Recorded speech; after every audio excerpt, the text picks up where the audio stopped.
నమస్తే అన్న, అందరికీ నమస్కారం. టీడీపీ పార్టీ వ్యవహారాలకు మనం చూసుకుంటే జూనియర్ ఎన్టీఆర్ గారు ఎన్ని రోజుల నుంచో దూరంగా ఉన్న విషయం అందరికీ తెలిసిందే.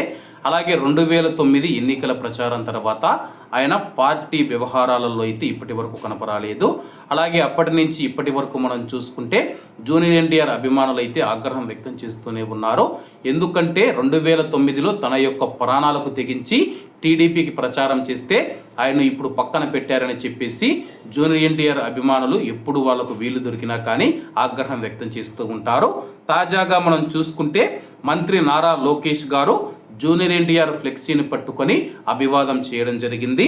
వివరాల్లోకి వెళితే జూనియర్ ఎన్టీఆర్ ఫ్లెక్సీని మంత్రి నారా లోకేష్ గారు ప్రదర్శించిన వీడియో సోషల్ మీడియాలో వైరల్ అవుతూ ఉంది. కృష్ణా జిల్లా మల్లవల్లి ఇండస్ట్రియల్ పార్కులో అశోక్ లేలాండ్ ప్లాంట్ను మంత్రి గారు నిన్న ప్రారంభించారు. ఆ మార్గంలో నూజివీడు మండలం సీతాపురం వద్ద ఆయనకు టీడీపీ శ్రేణులు ఘన స్వాగతం పలికాయి. ఈ క్రమంలో కార్యకర్తలు అభిమానుల కోరిక మేరకు జూనియర్ ఎన్టీఆర్ అన్న ఫ్లెక్సీని చూపించి ఉత్తేజపరిచారు. దీంతో వారు కేరింతలు ఈలలతో సందడి చేశారు. ప్రస్తుతం ఈ వీడియో సోషల్ మీడియాలో వైరల్గా మారుతూ ఉంది. జూనియర్ ఎన్టీఆర్ గారి అభిమానులు, అన్నయ్య అభిమానులు ఎవరైతే ఉన్నారో ఆనందం వ్యక్తం చేస్తూ ఉన్నారు. మళ్ళీ వీళ్ళు కలుసుకుంటే అంతకంటే సంతోషం ఉండదని చెప్పేసి అభిమానులు తెలుపుతూ ఉన్నారు.